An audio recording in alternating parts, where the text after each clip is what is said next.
Yang disebut dengan alam fisika, alam metafisika, dan alam maha metafisika. Nah, alamnya Tuhan ini, alam maha metafisika. Tapi kan melewati jembatan Shirotol Mustaqim yang namanya metafisika. Bagaimana merubah diri menjadi gelombang.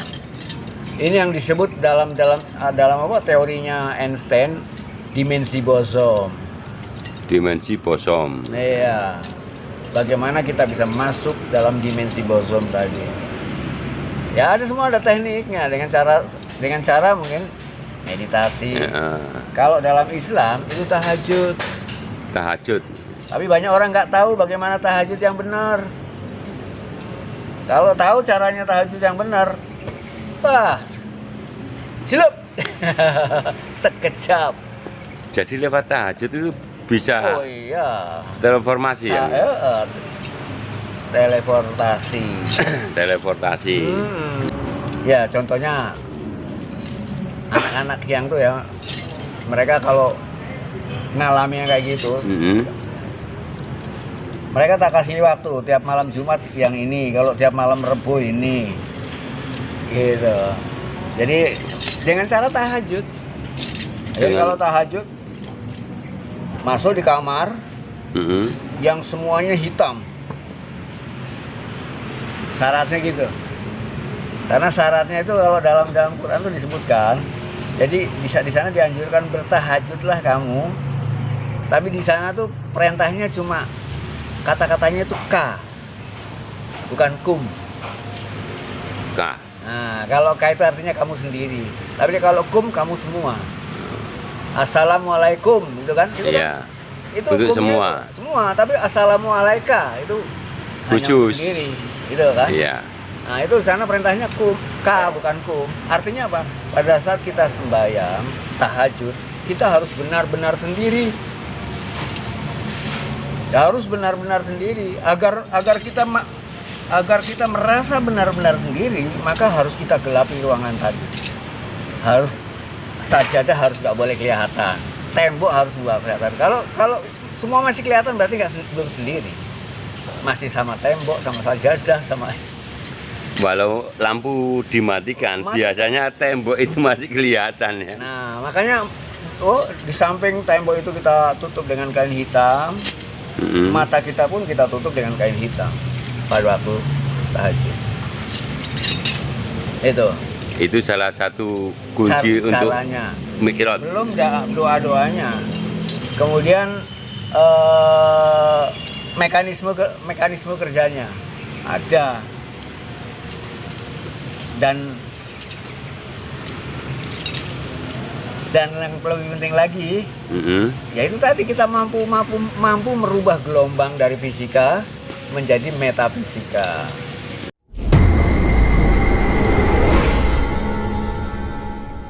Menanggapi Hyang Weldo yang mengatakan bahwa untuk menembus alam ketuhanan atau untuk bisa menyaksikan Tuhan, bertemu dengan Tuhan, kita harus bisa menembus dari alam fisika, terus ke alam metafisika, terus ke alam maha metafisika atau alam ketuhanan, kata Hyang Weldo.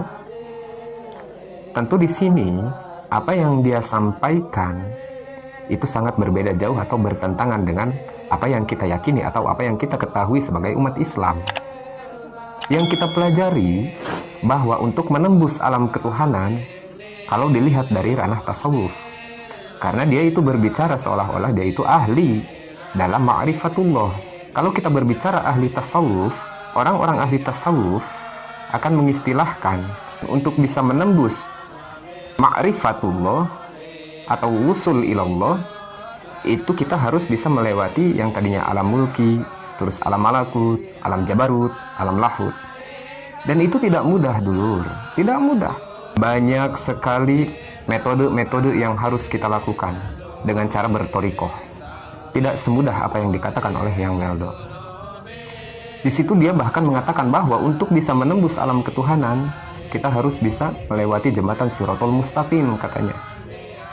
Kok harus bisa melewati jembatan Shirotol Mustaqim? Bukannya yang diceritakan oleh para alimul ulama yang tercatat di dalam kitab-kitab para alimul ulama, jembatan Shirotol Mustaqim itu adalah jembatan yang menghubungkan ke surganya Allah ketika manusia telah diadili oleh Allah melalui yaumil hisab, melalui yaumil jaza, maka disitulah manusia dipersilahkan oleh Allah untuk menyeberangi jembatan Shiratal Mustaqim. Kalau kita sebagai manusia hamba Allah bagus amalnya, dapat ridho Allah Subhanahu wa taala, tentu kita akan selamat menyeberangi jembatan Shiratal Mustaqim. Sebaliknya, kalau kita tergolong orang-orang yang celaka, maka ketika kita menyeberangi jembatan Shiratal Mustaqim, kita akan terjatuh, naudzubillah summa naudzubillah.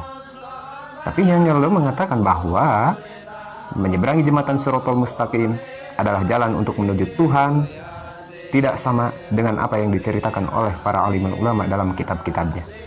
Kemudian Hyang Weldo berkata bahwa untuk menembus alam Tuhan itu dengan cara bertahajud. Cuman yang dia jelaskan, cara bertahajud dia dengan cara bertahajud kita sebagai orang muslim itu sangat berbeda jauh dulu. Sangat-sangat jauh, melenceng. Kalau dia mengatakan bahwa salat tahajud yang diajarkan kepada murid-muridnya yaitu harus dalam keadaan gelap gulita. Tidak boleh kelihatan tembok, tidak boleh kelihatan sajadah, tidak boleh kelihatan apa-apa, harus gelap gulita. Di samping harus gelap gulita, matanya juga ditutup dengan kain. Itu ritual itu kan aneh. Ritual seperti itu bukan cara tahajud yang benar. Uang namanya tahajud itu kan sholat dulu. Berarti ketika kita melaksanakan tahajud harus benar-benar sesuai dengan syariat atau fikih dalam sholat tersebut. Bukannya dalam fikih ketika kita melaksanakan sholat dalam keadaan gelap gulita itu makruh hukumnya. Tapi dia dengan pede mengatakan bahwa tahajud yang benar itu seperti itu. Dan yang aneh para dulur, di situ dia mengatakan bahwa dengan kita tahajud seperti itu akan membuat kita langsung Isra Mi'raj katanya.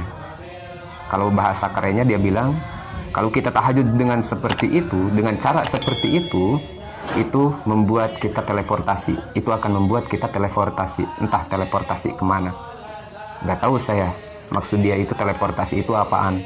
Apakah dia itu penggemar film Marvel kali, seperti Dr. Strange yang bisa teleportasi antar dimensi? Saya nggak tahu.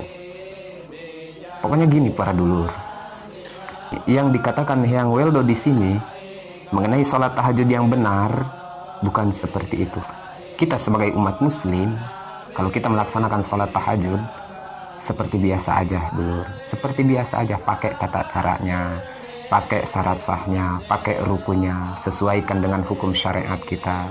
Itu lebih baik daripada apa yang dikatakan oleh Hyang Weldo. Kalau mau tahu, berbicara masalah spiritual, berbicara masalah wusul ilallah, berbicara masalah ma'rifat, kita lihat Tuan Syekh Abdul Qadir Al-Jalani qaddasallahu sirrahul aziz, bahkan beliau punya gelar Sultanul Aulia, rajanya para wali. Kurang ma'rifat bagaimana beliau, kurang wusul bagaimana beliau, kurang spiritual bagaimana beliau.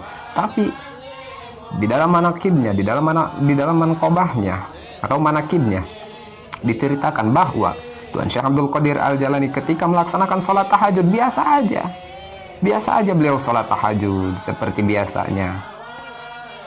Dilihat oleh muridnya, tidak harus sholat tahajud untuk bertemu dengan Allah agar bisa teleportasi, harus digelapkan semua ruangan agar tidak kelihatan apa-apa, mata harus ditutup juga biar tidak kelihatan apa-apa untuk bisa menembus alam berikutnya atau dikatakan teleportasi. Tidak harus dulur.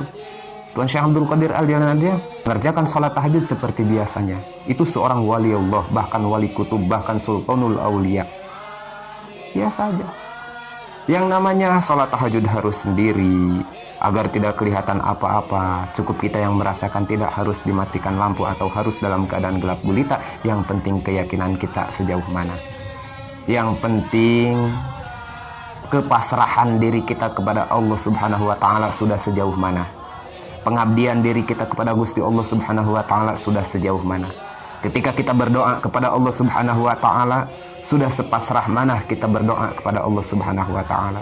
Ketika kita meminta pengampunan kepada Allah Subhanahu wa taala dalam doa-doa kita dan wirid-wirid kita, sudah sejauh mana kita melakukan semua itu. Yang penting itu saja, dulur. Jangan dibuat ribet, jangan dibuat kaku untuk ibadah kepada Allah Subhanahu wa taala. Kita melaksanakan ibadah Allah Subhanahu wa taala niatan saja dalam hati, karena arah-arah kita ingin mendapatkan ridho dan rahmatnya Allah Subhanahu wa taala. Baik para dulur, mudah-mudahan ada manfaatnya khusus ke diri saya, umum kepada semua yang mendengarkan atau melihat video ini. Kurang dan lebihnya saya mohon maaf. Wabillahi taufik wal hidayah. Wassalamualaikum warahmatullahi wabarakatuh.